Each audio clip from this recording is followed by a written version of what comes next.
नबी करीम सल्लल्लाहु अलैहि वसल्लम ने इरशाद फरमाया, ए लोगों, इस्लाम की बुनियाद 5 चीजों पर रखी गई है। उनमें सबसे पहली चीज यह है इस बात की गवाही देना कि अल्लाह के सिवा कोई माबूद नहीं और मोहम्मद सल्लल्लाहु अलैहि वसल्लम अल्लाह के रसूल हैं। व इकामिस सलाह, और नमाज कायम करना, व इताइज ज़कात, और हज करना, व हज्जिल बैत, और काबतुल्लाह का हज करना, व सौमी रमज़ान, और रमजान शरीफ के मुकद्दस महीने के रोजे रखना। ये वो 5 चीजें हैं जिन पर इस्लाम की बुनियाद रखी गई है। जैसे कोई रूम बनता है, कोई कमरा बनता है, तो उसके 4 सुतून होते हैं और एक छत होती है। 5 मिलकर के एक रूम बनता है, एक हुजरा बनते हैं। इसी से तशबीह दी गई और फरमाया गया इस्लाम की बुनियाद 5 चीजों पर है। तौहीद की गवाही, रिसालत की गवाही, और उसके बाद कलमा शरीफ जब पढ़ लिया और जब हम मुसलमान हो गए तो फिर नमाज पंजगाना, और माली के निसाब होने पर साल में 1 बार ज़कात का अदा करना, और साहिब हैसियत होने पर जिंदगी में 1 बार काबतुल्लाह का हज करना, और रमजान शरीफ के मुकद्दस महीने के रोजे रखना। ये 4 चीजें इस्लाम में फर्ज हैं। इन्हें फराइज़े अरबा कहा जाता है, यानी इस्लाम के बुनियादी 4 फर्ज। जिस तरह से नमाज फर्ज है, अगर नमाज की फर्जियत का कोई इनकार करेगा तो वो इस्लाम से खारिज हो जाएगा। इसी तरह से हज भी एक ऐसा फर्ज है साहिब इस्तिताअत के लिए, है ना, कि अगर उसकी फर्जियत का कोई भी आदमी, चाहे वो साहिब इस्तिताअत हो या ना हो, अगर उसकी फर्जियत का कोई इनकार करेगा तो वो इस्लाम से खारिज हो जाएगा, वो मुसलमान नहीं है। और अदायगी में देर करेगा तो गुनहगार है, मरदूदुश शहादा है। यानी अल्लाह जिस बंदे पर हज को फर्ज फरमा दे, उसे चाहिए कि इस फर्ज की तकमील की जल्द अज जल्द कोशिश करे। हजरात, आप गौर फरमाएं, जो हदीस मैंने पढ़ी है इसमें 4 इबादत है, नमाज, ज़कात, हज और रोजा। आप देखें कि नमाज सिर्फ जिस्मानी इबादत है। नमाज पढ़ने का कोई टैक्स नहीं लगता। आप चाहे 50 रकत पढ़ो, चाहे 100 रकत पढ़ो, चाहे 20 रकत पढ़ो, चाहे 10 रकत पढ़ो, आपसे कोई पैसा नहीं लिया जाता। तो नमाज सिर्फ जिस्मानी इबादत है और ज़कात सिर्फ माली इबादत है, और रोजा भी जिस्मानी इबादत है। यानी 4 फर्ज हैं जिसमें नमाज भी जिस्मानी इबादत, रोजा भी जिस्मानी इबादत है, और ज़कात ये माली इबादत है, और हज ये माली इबादत भी है और जिस्मानी इबादत भी है ना। यानी जिस्म से अरकान भी अदा करने हैं और माल भी खर्च करना है। आप हजरात जरा जहन हाजिर करें, अफरा तफरी के शिकार ना हो, किसी बात को समझने की कोशिश करें, तब तो कोई काम की बात हो सकेगी। अल्लाह ताला आप सबको सलामत रखे, खुश रखे। जिंदगी में 1 बार साहिब हैसियत के लिए, यानी बंदा मुसलमान हो, आकिल हो, बालिग हो, उसके आज़ा सही हो, तंदुरुस्त हो, हर आजाद मर्द औरत पर जिंदगी में 1 बार हज करना फर्ज है। बोलो सुभान अल्लाह। लेकिन लोगों ने यह समझ रखा कि साहब जब बुढ़ापे में कोई काम न रहे तो हज कर लो। इस मौके पर मैं हजरत मौलाना मोहम्मद यूनुस साहब के दोनों बेटों मोहम्मद आसिफ साहब और मोहम्मद मुनीस अंसारी को मुबारकबाद पेश करता हूं। खुशकिस्मत हैं दोनों बच्चे जो अपने वालिदैन को हज के मुबारक सफर पर भेज रहे हैं। अल्लाह रब्बुल इज्जत उन बच्चों के हौसलों को सलामत रखे और उनकी खिदमत को कबूल फरमाए। हजरात, अब आइए जरा एक मिशकात शरीफ की हदीस सुने। अन अब्दुल्लाह इब्न अब्बास क़ाल क़ाल रसूलुल्लाह सल्लल्लाहु तआला अलैहि वसल्लम या अय्युहन्नास इन्नल्लाह कतबा अलैकुमुल हज्ज फ़क़ामल अक़रा इब्न हाबिस अफ़ी कुल्लि आमिन या रसूलल्लाह क़ाल लौ क़ुल्तुहा नअम लवजबत वलौ वजबत लम तअमलू बिहा वलम तस्ततीउ वल हज्जु मर्रतुन फमन ज़ाद फततव्वु। ये मिशकात शरीफ की हदीस है। हजरत अब्दुल्ला इब्न अब्बास इसके रावी हैं। नबी करीम सल्लल्लाहु अलैहि वसल्लम ने फरमाया, ए लोगो, अल्लाह ने तुम पर हज को फर्ज फरमा दिया है। जिस वक्त ये बात मेरे नबी ने मजमे में फरमाई, सहाबा के दरमियान फरमाई, तो उन्हीं सहाबा में से एक सहाबी हजरत अक़रा बिन हाबिस खड़े हो गए और अर्ज करते हैं, अफी कुल्ली आमिन या रसूल अल्लाह, या रसूल अल्लाह, क्या हर साल हज करना फर्ज है? और मुस्लिम शरीफ की रिवायत यह है, जरा गौर से सुनिए, गौर से तवज्जो से सुनिए। और मुस्लिम शरीफ की रिवायत में इस तरह है कि जब मेरे नबी ने फरमाया, ए लोगो, अल्लाह ने आप पर हज को फर्ज कर दिया है, तुम लोगों पर हज को फर्ज कर दिया है, तो एक सहाबी हजरत अक़रा बिन हाबिस खड़े हो गए और अर्ज करते हैं, या रसूल अल्लाह, अफी कुल्ली आमिन या रसूल अल्लाह, या रसूल अल्लाह, क्या हर साल हज करना फर्ज है? मेरे नबी उनके सवाल के जवाब में खामोश रहे। फिर वो सहाबी दोबारा खड़े होते, अर्ज करते हैं, अफी कुल्ली आमिन या रसूल अल्लाह, या रसूल अल्लाह, क्या हर साल हज करना फर्ज है? नबी करीम सल्लल्लाहु अलैहि वसल्लम खामोश रहे। फिर वो तीसरी बार अर्ज करते हैं, अफी कुल्ली आमिन या रसूल अल्लाह, या रसूल अल्लाह, क्या हर साल हज करना फर्ज है? नबी खामोश रहे। तीसरी बार जब उन्होंने कहा कि या रसूल अल्लाह, हर साल हज करना फर्ज है, तो मेरे नबी ने फरमाया, ए मेरे सहाबा, ज्यादा सवाल ना किया करो, चूंकि पिछली उम्मतें अपने नबियों से ज्यादा सवाल करने की वजह से हलाक को बर्बाद कर दी गई है। हजरात, उसके बाद मेरे नबी फरमाते, ए मेरे सहाबी, तुम बार बार ये पूछ रहे थे, या रसूल अल्लाह, क्या हर साल हज करना फर्ज है? क्या हर साल हज करना फर्ज है? क्या हर साल हज करना फर्ज है? फरमाते हैं, कुल तुहा नअम, अगर मैं तुम्हारे सवाल के जवाब में हां कह देता, लवजबत, तो हर साल हज करना फर्ज हो जाता, वलौ वजबत लम तामलू बिहा वलम तस्ततीउ, और अगर हर साल हज करना फर्ज हो जाता तो तुम हर साल नहीं कर सकते थे, इसकी इस्तिताअत तुम में नहीं थी कि हर साल हज कर सको।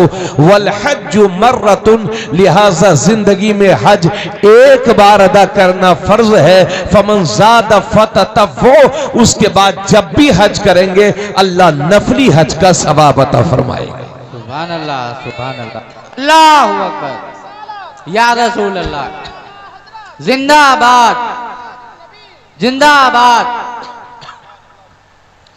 इससे यह भी पता चलता है, गौर फरमाएंगे सब हजरात, तवज्जो फरमाएंगे, इससे यह भी पता चलता है कि उन मौलवियों के अकीदे गंदे हैं जो ये कहते हैं कि अल्लाह ने अपने नबी को ताकत नहीं बख्शी है। अल्हम्दुलिल्लाह, हदीस से पता चलता है कि हमारे नबी अहकाम शरइया पर इख्तियार कुल्ली रखते हैं, यानी अल्लाह ने उन्हें उस ताकत से नवाजा है कि जिस चीज को चाहे उम्मत के लिए हलाल फरमा दे और जिस चीज को चाहे हराम फरमा दे, जिस चीज को चाहे जरूरी फरमा दे और जिस चीज को चाहे गैर जरूरी फरमा दे, उस ताकत से अल्लाह ने अपने हबीब को नवाजा है। इसी वजह से तो हमारे पीर व मुर्शिद सरकार तजुश शरिया फरमाते हैं। वो क्या शेर है? नबी मुख्तार कुल है, जिसको जो चाहें अता कर दे, जिसको जो चाहें अता कर दे। हजरात, तो ये हमारे बरेली शरीफ का अकीदा है। सरकार ताजुश शरिया फरमाते हैं। हजरात, ये एक हदीस आपने समात कर ली, अब जरा एक दूसरी हदीस समात करें। हजरात गौर फरमाएं, ये भी मुस्लिम शरीफ की हदीस है, यह तिर्मिज़ी शरीफ की हदीस। अन अब्दुल्लाह इब्न मसऊद क़ाल क़ाल रसूलुल्लाह सल्लल्लाहु तआला अलैहि वसल्लम ताबिउ बैनल हज्ज वल उम्रा फइन्नहुमा यनफियानिल फ़क़्र वज़्ज़ुनूब कमा यनफ़िल कीरू ख़बसल हदीद वज़्ज़हब वल फ़िद्दा वलैसा लिल हज्जतिल मबरूरति सवाबुन इल्लल जन्नह। हज़रत अब्दुल्लाह इब्न मसऊद रज़ियल्लाहु तआला अन्हु से रिवायत है, वो फरमाते हैं कि नबी करीम सल्लल्लाहु अलैहि वसल्लम ने फरमाया, ताबिउ बैनल हज वल उम्रा, ए लोगो हज और उम्रा, हज और उम्रा या के बाद दीगरे अदा करो, हज भी करो उम्रा भी करो, है ना। हज और उम्रा या के बाद दीगरे अदा करते रहो, क्योंकि ये दोनों यानी हज और उम्रा गुनाहों को और गरीबी को इस तरह से मिटा देते हैं जैसे भट्टी लोहे चांदी और सोने के मैल को दूर कर देती है। इसी तरह से हज और उम्रा गरीबी और गुनाहों को दूर कर दिया करते हैं। सुभान अल्लाह, सुभान अल्लाह। जरा जोर से बोलो और दिल लगा के सुन लो, ये उठक बैठक मत मचाओ। ये कोई 10 बीवियों की कहानी की 10 बीवियों की कहानी जो किताब होती है उसका कोई किस्सा नहीं है। ये हदीस शरीफ है, समझने की कोशिश करें। तो नबी करीम सल्लल्लाहु अलैहि वसल्लम फरमाते कि हज और उम्रा गुनाहों को और गरीबी को इस तरह से दूर कर देते हैं जैसे भट्टी लोहे चांदी और सोने के मैल को दूर कर देती है। और नबी फरमाते हैं वलैसा लिल हज्जतिल मबरूरति सवाबुन इल्लल जन्नह, और हज मबरूर का बदला सिर्फ और सिर्फ जन्नत है। हज मकबूल का बदला सिर्फ और सिर्फ जन्नत है। इसकी तशरीह करूं इससे पहले बुखारी शरीफ की एक हदीस और सुन लें। अन अबी हुरैरा क़ाल क़ाल रसूलुल्लाह तआला सल्लल्लाहु तआला अलैहि वसल्लम मन हज्ज लिल्लाहि फलम यरफुस वलम यफसुक रजअ कयौमिन वलदतहु उम्मुहु। ये बुखारी शरीफ की हदीस है। नबी करीम सल्लल्लाहु अलैहि वसल्लम फरमाते हैं कि जिसने अल्लाह की रजा के लिए हज किया, जिसने अल्लाह की खुशनुदी के लिए हज किया और उस मुबारक सफर में अपनी बीवी से सोहबत नहीं की, वलम यफसुक और कोई भी गुनाह का काम नहीं किया, रजा कयौमिन वलदतहु उम्मुहु।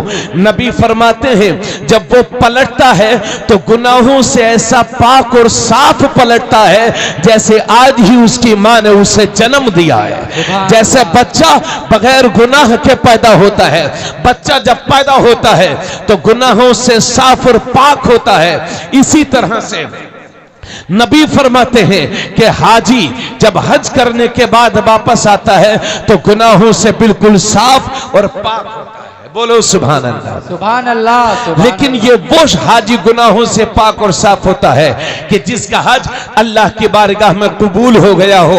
और नबी फरमाते हैं वलैसा लिल हज्जतिल मबरूरति सवाबुन इल्लल जन्नह, और हज मबरूर का बदला सिर्फ और सिर्फ जन्नत है। सुभान अल्लाह। हज मबरूर किस हज को कहते हैं हजरात? हज मकबूल कहो या हज मबरूर कहो, हज मबरूर उस हज को कहते हैं जो अल्लाह की बारगाह में कबूल हो गया हो। और जिस हाजी का हज अल्लाह की बारगाह में कबूल हो गया हो, हदीस शरीफ में है ऐसा हाजी 400 लोगों को अपने साथ जन्नत में लेके जाएगा। 400 लोगों की शफाअत करा के अपने साथ जन्नत में लेके जाएगा। लेकिन दोस्तों सबके हज थोड़ी कबूल होते हैं। ये दूसरे की जमीन मार के बैठा है और चला है हज करने, अल्लाह ऐसे बंदे के हज को कबूल नहीं फरमाएगा। पूरी जिंदगी जिंदगी गुजर गई दूसरों के खेतों की मेड़े काटते काटते। अल्लाह ऐसे बंदे के हज को कबूल नहीं फरमाएगा। उम्रे पे उम्रा कर रहा है, शराब पे शराब पी रहा है, अल्लाह ऐसे बंदे के हज को कबूल नहीं फरमाएगा। चला है हज करने और जुआ खेलने की आदत नहीं छूट रही है, अल्लाह ऐसे बंदे के हज को कबूल नहीं फरमाएगा। किसी गरीब का पैसा दबा के बैठा है, चला है हज करने, अल्लाह ऐसे बंदे के हज को कबूल नहीं फरमाएगा।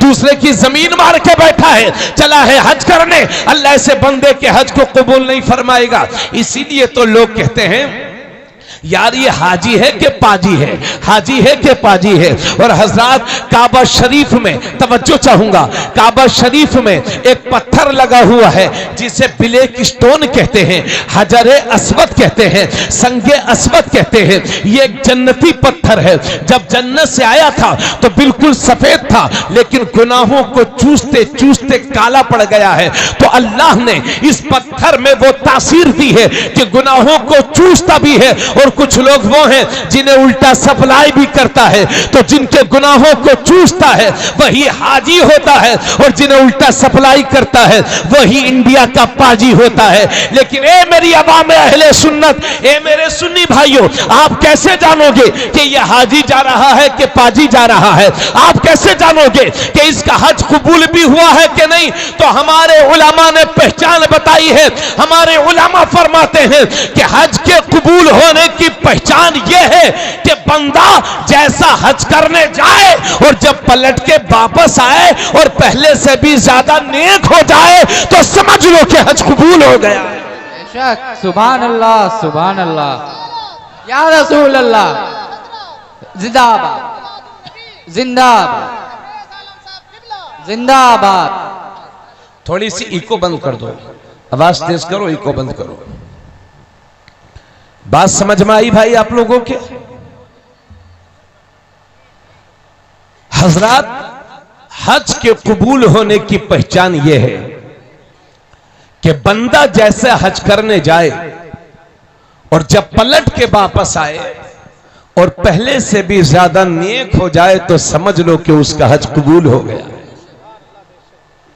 सबके हज कहां कबूल होते हैं? हज उन्होंने 2-3 कर डाले हैं, मगर आदत पुरानी है। 2 हज हैं, 2 उम्रे हो गए, 3 हज हो गए, 3 उम्रे हो गए, मगर वही गालीबाज, नमाज छोड़ू, जुमा 8 दिन, और अमरीकी कट की दाढ़ी, हाजी स्मार्ट मॉडर्न। हजरात, लोगों ने हज को भी तमाशा बना के रखा है।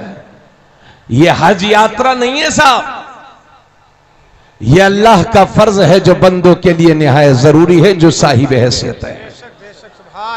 जरा जोर से बोलो सुभान अल्लाह, सुभान अल्लाह, सुभान अल्लाह। लेकिन हम इस बस्ती में देख रहे हैं कि कितने कितने बीघा के जमीन जोतने वाले लोग होंगे, लाखों लाखों रुपयों के मकान बनाए होंगे, कई कई लाख के बेटे बेटियों की शादी की होगी, जिंदगी में सारे बड़े बड़े काम कर डाले, सारे शौक पूरे कर डाले, मगर उनसे कहो साहब हज कर लीजिए तो कहते साहब अभी बच्चों की शादी करनी है। साहब बच्चों की शादी सुन्नत है, बेशक बेशक, और बाप की जिम्मेदारी है, और हज करना फर्ज है। हजरात, एक हदीस शरीफ पहले और सुन लो, उसके बाद इंशाल्लाह इसी हवाले से दूसरी बात बताएंगे। ये तिर्मिजी शरीफ की हदीस, अन अली रज़ियल्लाहु तआला अन्हु क़ाल क़ाल रसूलुल्लाह सल्लल्लाहु तआला अलैहि वसल्लम मन मलक ज़ादन व राहिला तुबल्लिगुहु इला बैतिल्लाह वलम यहुज्ज फला अलैहि अन यमूत यहूदिय्यन औ नसरानिय्या वज़ालिका इन्नल्लाह तआला यक़ूल वलिल्लाहि अलन नासि हिज्जुल बैति मन इस्तताअ इलैहि सबीला। सुभान अल्लाह, सुभान। ये कोई किस्सा कहानी की किताब नहीं है, तिर्मिजी शरीफ की हदीस। हजरत अली इसके रावी हैं। नबी करीम सल्लल्लाहु अलैहि वसल्लम ने फरमाया, जिसे अल्लाह ने ज़ादे राह का मालिक बनाया, मम्मलक ज़ादन, जिसे अल्लाह ने ज़ादे राह यानी सफर के अखराजात बर्दाश्त करने के लायक बनाया, उतने पैसों का मालिक बनाया, तुबल्लिगुहु इला बैतिल्लाह, के वो सफर करके अल्लाह के घर तक पहुंच जाए, वलम यहुज्जा, फिर भी वो हज न करे, तो नबी फरमाते फला अलैहि अन यमूत यहूदियन औ नसरानिया, तो उसके यहूदी या नसरानी होकर मरने में कोई फर्क नहीं है। यानी जिसे अल्लाह ने हज के लायक बनाया फिर भी वो हज न करे, तो डर इस बात का है कि आखिरी वक्त में कलमा शरीफ भी नसीब होता है कि नहीं। हज जो नहीं करता, जिसे अल्लाह ने, ए बाबू ए, इतनी अहम गुफ्तगू चल रही है और तुम लोग बातें कर रहे हो, थोड़ी सी जिम्मेदारियों को समझो, अपने बेदार हो जाओ मियां जी।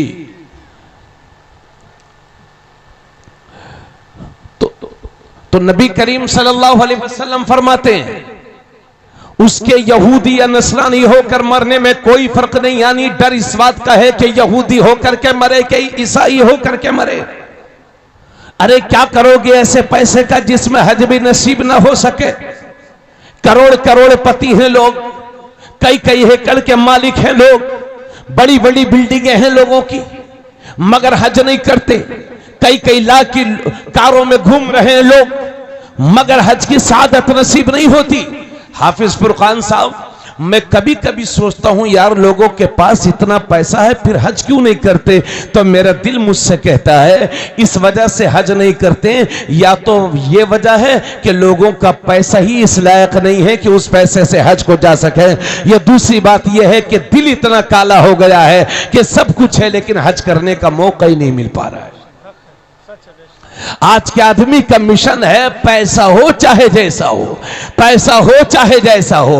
गरीब का पैसा मारोगे तो अल्लाह हज की तौफीक कहां देगा।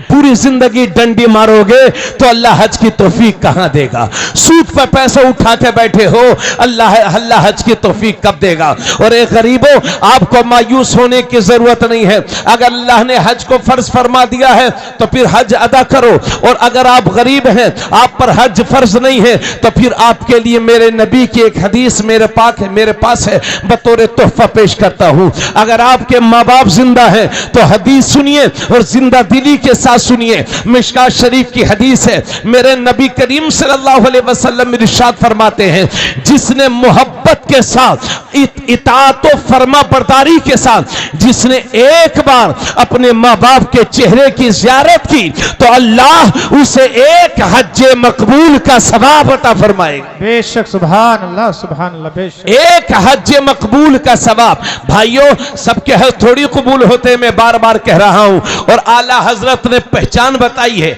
आला हजरत ने पहचान बताई है कि हज के कबूल होने की पहचान यह है कि जब इंसान हज कर लेता है और उसका हज अल्लाह की बारगाह में कबूल हो जाता है तो उसकी तीन पहचान है। पहली पहचान यह है कि जिस हाजी का हज अल्लाह कबूल फरमा लेता है उसके दिल में अल्लाह का डर बैठ जाता है, अल्लाह का खौफ बैठ जाता है। और दूसरी बात यह है कि जिसका हज मेरा रब कबूल फरमा लेता है ऐसा बंदा नेकियों से मोहब्बत करने लगता है। और तीसरी बात यह है कि जिसका हज मेरा रब कबूल फरमा ले वो बुराइयों से नफरत करने लगता है।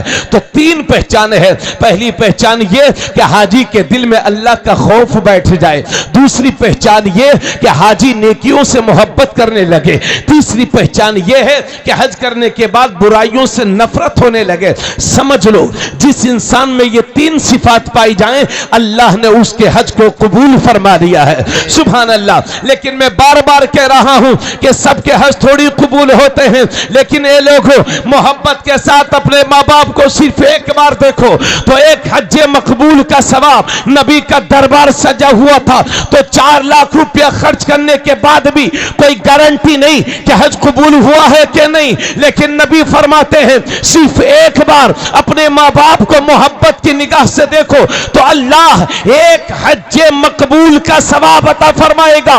इतने में एक सहाबी खड़े हो गए और अर्ज करते हैं, या रसूल अल्लाह, अगर कोई एक दिन में 100 बार अपने माँ बाप का चेहरा देखे तो कितना सवाब। तो नबी फरमाते हैं अल्लाह उसे 100 हज मकबूल का सवाब अता फरमाए। बेशक, सुभान अल्लाह। नारे तकबीर, नारे रिसालत, जश्न ईद मिलादुन नबी, जिंदाबाद। सुभान अल्लाह, सुभान अल्लाह, सुभान अल्लाह।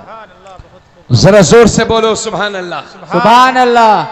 बातें समझ में आ रही हैं कि नहीं? तो भाइयों, सबके हज कबूल नहीं होते, मगर जिसका हज मेरा रब कबूल फरमा लेता है 400 लोगों की शफात करा के जन्नत में लेके जाएगा। आप लोग कितने होंगे? अब आप लोग हाजी साहब के लिए आए हो तो इंशाल्लाह हम लोग का हक तो बनता ही है ना। बेशक बेशक। हजरत कुछ लोग पता नहीं शफात भी नहीं करवाना चाहते क्या, कुछ बोलते ही नहीं है।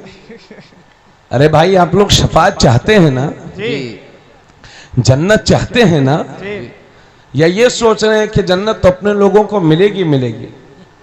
ठीक है भाई, अगर आपकी सोच अच्छी है तो अच्छी बात है। अब एक हदीस शरीफ और सुनिए।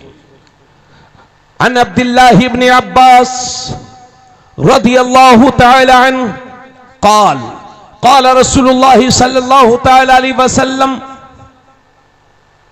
मन खरज हाजा औ मुअतमिरा औ गाज़िया सुम्मा मात फी तरीक़िही कतबल्लाहु लहू अजरल गाज़ी वल हाज वल मुअतमिर। नबी करीम सल्लल्लाहु अलैहि वसल्लम फरमाते हैं, जो शख्स हज करने के इरादे से निकला, घर से निकला, या उम्रा करने के इरादे से घर से निकला, या जिहाद के इरादे से घर से निकला, नबी फरमाते हैं सुम्मा मात फी तरीक़िही, फिर उसे रास्ते में ही मौत आ गई, तो अल्लाह ऐसे शख्स के लिए हमेशा हमेश के लिए जो हज पे जा रहा था उसके लिए हज का सवाब लिखेगा। जो उम्रे पे जा रहा था अल्लाह उसे उम्रे का सवाब अता फरमाएगा, और जो जिहाद पर जा रहा था अल्लाह उसे जिहाद का सवाब अता फरमाएगा। बेशक, सुभान अल्लाह। तो ये लोग, जो लोग हज करने के लिए घर से निकलते हैं और रास्ते में ही मौत आ जाती है, तो ऐसे लोग मायूस न हो, अल्लाह हज मकबूल की सादत से बहरवर फरमाएगा। और हजरात, बहुत सारे लोग उम्रा करते होंगे और निहायत खुश नसीब हैं वो लोग जो उम्रा भी करते हैं और हज भी करते हैं, लेकिन आका करीम सल्लल्लाहु अलैहि वसल्लम की एक हदीस है, नबी फरमाते हैं इन्न उम्रत फी रमज़ान तअदिलु हज्जा। नबी फरमाते हैं बेशक रमजान शरीफ के महीने में उम्रा करना ये हज के बराबर सवाब रखता है। बेशक, सुभान अल्लाह, सुभान अल्लाह। वाह वाह। उम्रा जब भी करोगे तब सवाब, लेकिन रमजान शरीफ के महीने में करोगे तो हज के बराबर सवाब। बेशक बेशक। और नबी करीम सल्लल्लाहु अलैहि वसल्लम फरमाते मन अरादल हज फलयुअज्जिल, जिसने हज का इरादा किया उसे चाहिए कि इस इरादे को जल्द अज जल्द पूरा करे।